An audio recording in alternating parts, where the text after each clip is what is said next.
अस्सलामुअलैकुम to everyone. आज हम एक्सरसाइज 1.2 का क्वेश्चन नंबर 3 करेंगे। क्लास 10th का रियल नंबर फर्स्ट चैप्टर हम कर रहे हैं। तो क्वेश्चन नंबर 3 कह रहा है find the LCM and HCF lowest common multiple and highest common factor of the following integers, जो हमें देकर है। By applying prime factorization method, किस मेथड से हमें निकालने हैं एलसीएम और एचसीएफ? प्राइम फैक्टराइजेशन मेथड से। ओके, इंटीजर्स यहाँ देकर हैं। तो शुरू करते हैं।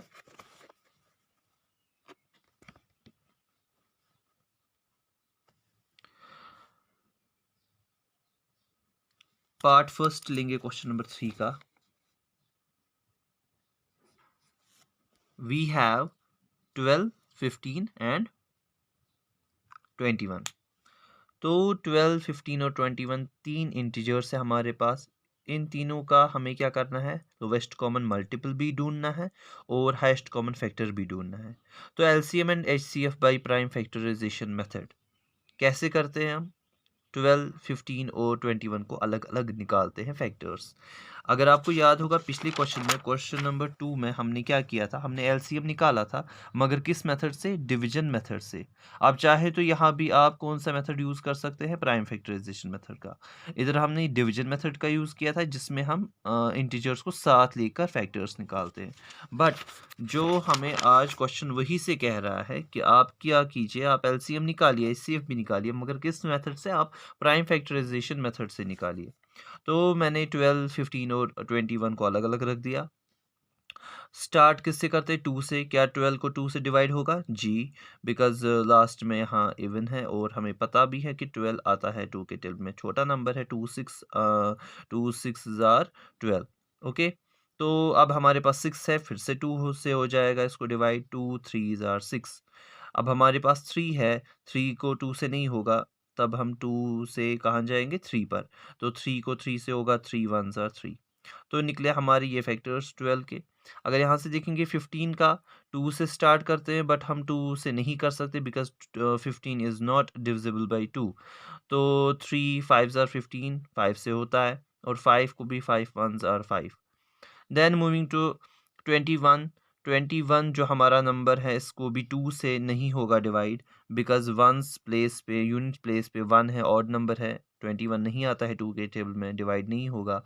तो 2 के बाद 3, 3 से होता है, 3 7 जार 21।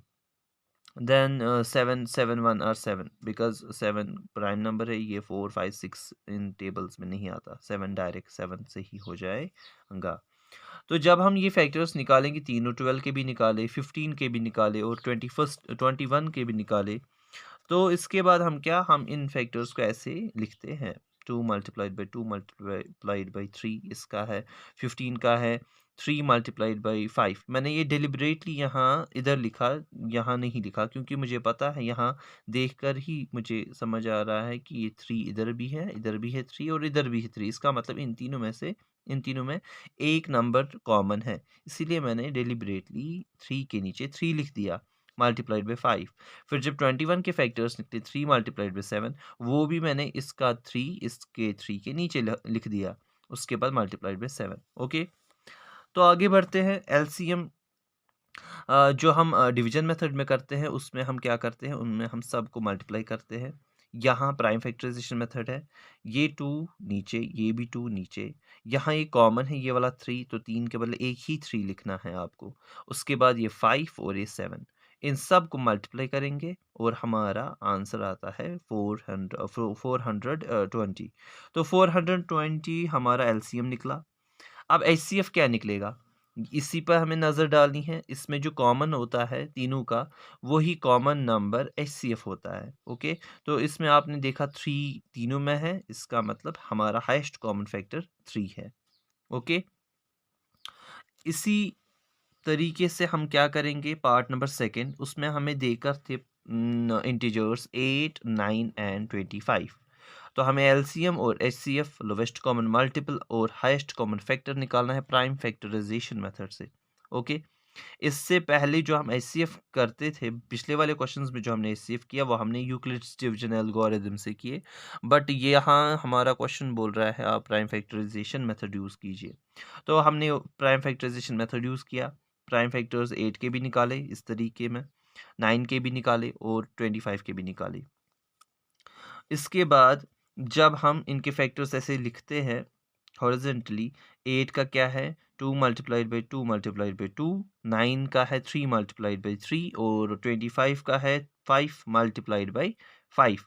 उसके बाद अगर हम एलसीएम देखें, इसमें पहली बात कि इसमें कोई भी कॉमन नहीं है, इसका मतलब इस सारे नंबर्स को इंटू करना है, मल्टीप्लाई करना है तो हमारा एलसीएम निकलेगा।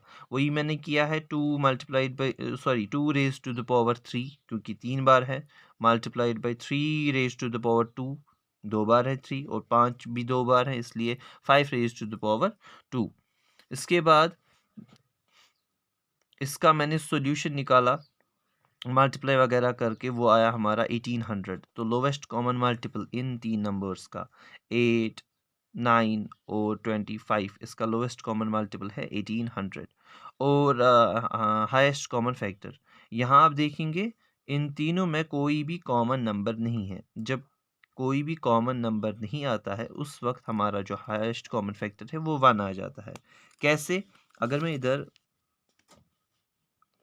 मल्टीप्लाई बाई 1 कर दूं कोई प्रॉब्लम नहीं होगी क्योंकि यहाँ है 2 multiplied by 2 multiplied by 2 multiplied by 1। ऐसे ही 3 multiplied by 3 multiplied by 1 and 5 multiplied by 5 multiplied by 1। इससे इस पर कोई भी असर नहीं पड़ेगा। तो इस वाले केस में हमारा क्या है, जब कोई भी नंबर सेम नहीं आए उस वक्त हमारा 1 सेम आता है। तो तीनों में 1 है इसीलिए हाईएस्ट कॉमन फैक्टर हमारा क्या है 1। तो ये हो गए हमारे 2 पार्ट्स क्वेश्चन नंबर 3 के। इसमें और एक पार्ट है वो आप खुद से करेंगे, बहुत इजी है। तो मुझे उम्मीद है आपको ये आज का क्वेश्चन समझ आया होगा। तो आज के लिए इतना ही। अस्सलाम वालेकुम।